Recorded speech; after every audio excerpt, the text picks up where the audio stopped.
Hello, this is Matt from tracyandmatt.co.uk, and here I have the Mio Moov Spirit V505 TV. This is a SatNav device with a difference. It's actually a dedicated SatNav, but it does also have a built-in TV tuner. So we're going to have a quick look at that right now. So kind of a box within the box affair there, as you can see. And it is actually all sealed, so let's just open that up right now. It has actually been quite a while since I've personally seen anything from Mio, so it'd be interesting to actually take a look at this device, which I'm struggling to get out of the box.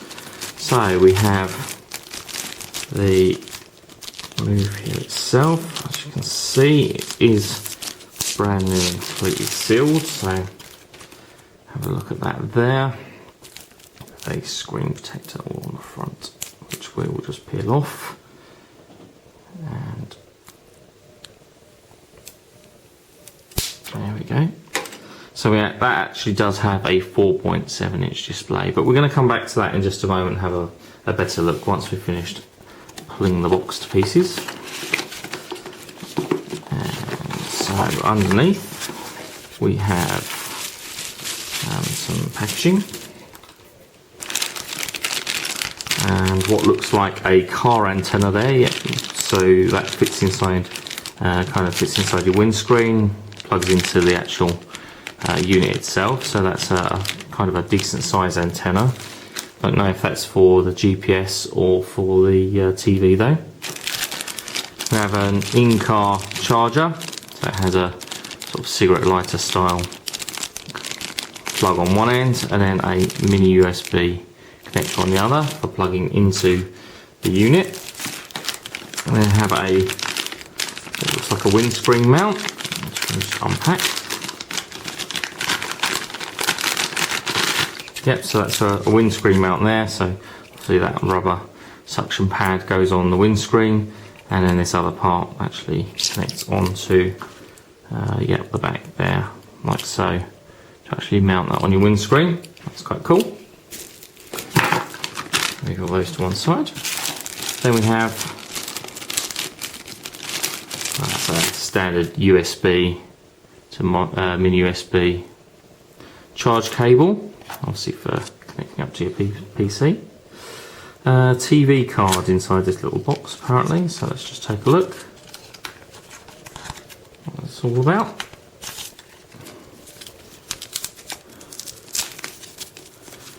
Okay, interesting small packet here, intriguing me now.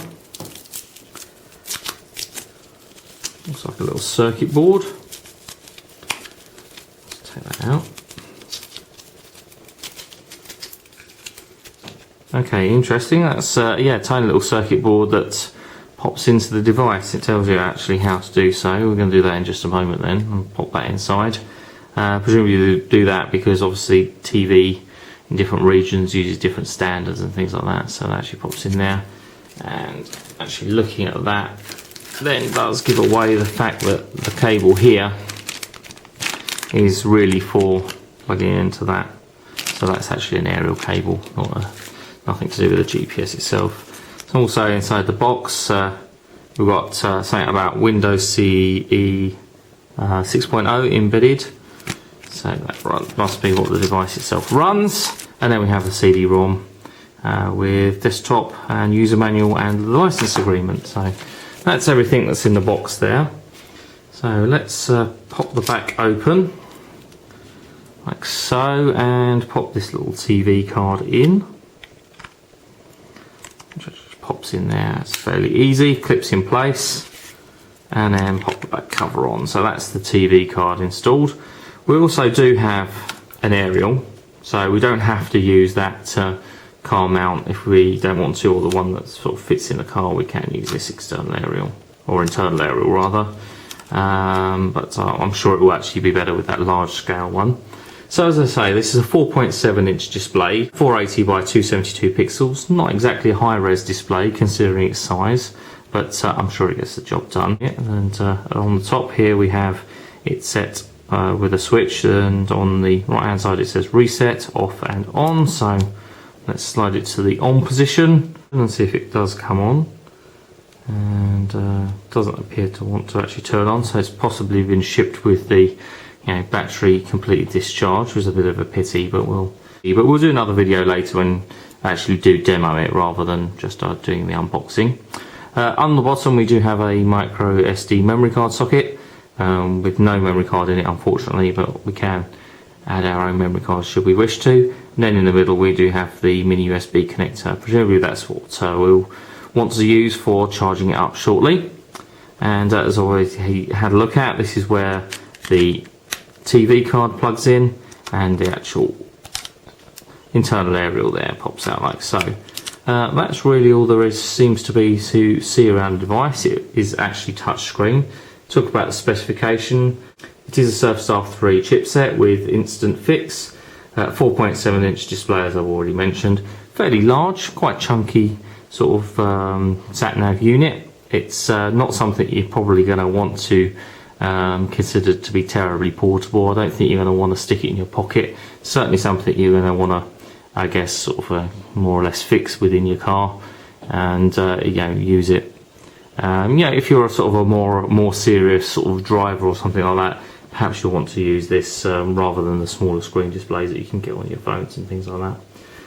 It actually does actually support a few other bits and pieces. Obviously, it does have built-in digital TV. This is as is apparent with that TV card that we've actually put in.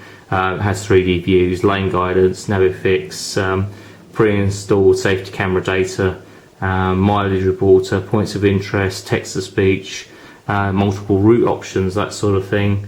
Does also support Flickr downloads and other bits and pieces like that, turn-by-turn navigation, 2D and 3D maps, as well as traffic. It has a 600 MHz processor. I'm not really sure what the amount of RAM and ROM is.